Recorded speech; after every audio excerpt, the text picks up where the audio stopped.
I am Chef Andre Rush. Everybody knows me as the White House Chef, and I do 2,222 push-ups a day. Let me stop you right there. So he rolls out of bed, and without even giving his ding-along a nice rub, he does 2,222 push-ups. Nice. Retired military combat veteran, but I'm also an endurance trainer. I do about 6 to 10,000 calories per day. 6 to 10,000 only. I wonder what his toilet looks like. It's 60-20-20. That means I'll do about 60% of straight protein. I'll do 20 of those good fats, and then I'll do 20 of carbohydrates.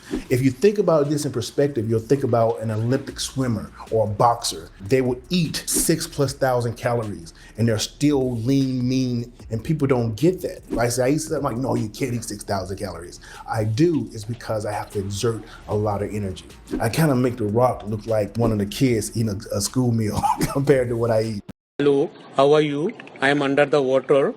Please help me. Here too much raining. My morning starts at 3 a.m. every morning. I get up, I meditate, and then I roll over and I do my 2,222 push-ups. That's an hour, 15 minutes. I go and I have some coffee. Coffee is my little go-to. It's been from years being in the military, and it usually tastes like mud, but it's my comfort level for me. Coffee actually can put me to sleep. For my breakfast, it starts off with 24 boiled eggs. I don't see why he can't eat those many eggs because he's obviously a big dude. But eating them in one meal, it's just yucky. After that, I'll have my snack, which is about 6 o'clock in the morning, peanut butter sandwich. I love peanut butter sandwich, and I also get a banana, and I'll slice the banana on top of the peanut butter. And I'll do, maybe if I have some homemade jam, I'll put a little bit of jam on that. I also toast bread as well. That's my breakfast. So after 11 o'clock, I'm gonna have some beef. I'll use probably like half of this beef. It's very lean, and so to get these 24-inch biceps. Now you will notice that he's eating very frequently, which is one of the few nice things that you can take away from this video. As I've said earlier in my previous videos, completing your protein intake can be a pain in the ass, and distributing it in different meals can definitely help. After I've done with my 11 o'clock with the beef, I'm going to my 2 o'clock. This is gonna be a bigger meal for me. I'm going to take a whole chicken. Just listening to him talk about this much food gives me indigestion. I wonder if he has stomach problems after inhaling the entire meat section from the closest supermarket. Because now I'm getting ready to go into a workout. My workout is gonna be massive, so I have to prepare for that. That's at 2 o'clock. At 4 o'clock, I am going to work out. I'm gonna work out for another hour, hour and a half. At 6 o'clock, I am going to be eating again. My eating again will consist of sweet potatoes. I'll have some broccoli. I'll have the other part of this whole chicken. Now this chicken that's here, that's half, is actually considered 2 chicken. And I also have another protein shake. You guys know what he's doing? By telling us that he drinks 3 protein shakes, eats 8 meals, and does 2,222 push-ups every single day, he's compensating for not disclosing his steroid stack. Protein shake.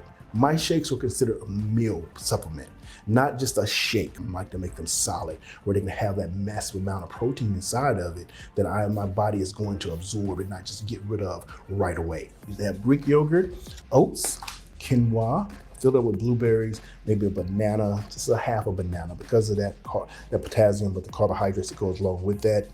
By this time, it's 12 o'clock midnight. 12 o'clock midnight, I am going to finish off that other half of chicken. So that's my equal of 4 whole chickens. And remember, you gotta think about this. If I start at 3 o'clock in the morning. Now, according to this video, he eats his final meal at 12 a.m. and he gets up at 3 a.m., which leaves him with 2.5 to 3 hours of sleep. Now, I'm a certified sport and exercise scientist. I'm a basis certified sport and exercise scientist. And let me put it out there.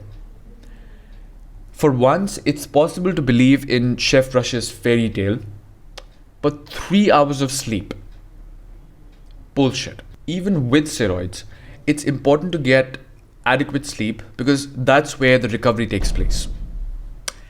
And he claims to be natural on top of that. Now, I don't know what exactly is he trying to do in this video, But whatever it is, people are not buying it. You can read the comment sections yourself. I think they're turned off now, but you can look at the like to dislike ratio and you'll see what's happening. Even for a beginner, it sounds so made up. Everything in this video is exaggerated, almost like a parody of a healthy lifestyle. Now, for 1 second, let's look at what's wrong with this video. As juvenile as this explanation might sound, believe it or not, there are some people out there who still believe in this stuff. They think that to achieve a physique like this, all you need to do is hard work and discipline. That's it. But for the likes of us, we know how far from reality Chef Rashi's routine actually is. Take homes from this video are: number 1, be humble, because when you exaggerate, you sound like an idiot. Number 2, don't take advice from someone who eats 3 whole chickens a day. And finally, don't overlook adequate sleep, as it is one of the most important factors when it comes to recovery. I'll see you in the next video. Until then, bye-bye.